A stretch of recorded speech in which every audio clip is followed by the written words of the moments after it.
আজকে আপনাদের সাথে শেয়ার করব কিভাবে আমার আম্মু অল্প কিছু ঘরে থাকা উপকরণ দিয়ে কিভাবে আমাকে পায়েস রান্না করে দেয়। তো ভিডিওটি না টেনে দেখতে থাকুন, আশা করছি ভালো লাগবে।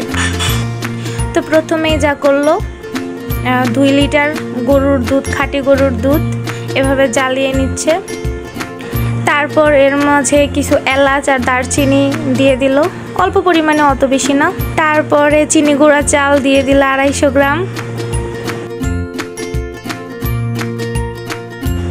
তারপরে চালগুলো দিয়ে একটু নেড়ে চেড়ে নিল। তারপরে আমার আম্মু পরিমাণ মতো 300 গ্রামের মতো চিনি দিছে। এটা আপনাদের পরিমাণ মতো আপনারা দিয়ে নেবেন স্বাদ অনুযায়ী। আবার মাঝে একটু লবণও দিয়ে নেবেন যতটুকু প্রয়োজন অনুসারে। তারপর আগে থেকে কুচিয়ে রাখা নারিকেল হাফ, মানে একটা সম্পূর্ণ নারিকেলের হাফ দিয়ে দিল। তারপরে একটু ভালোভাবে নেড়ে চেড়ে নিল, সব কয়টা একসাথে মিশিয়ে নিল।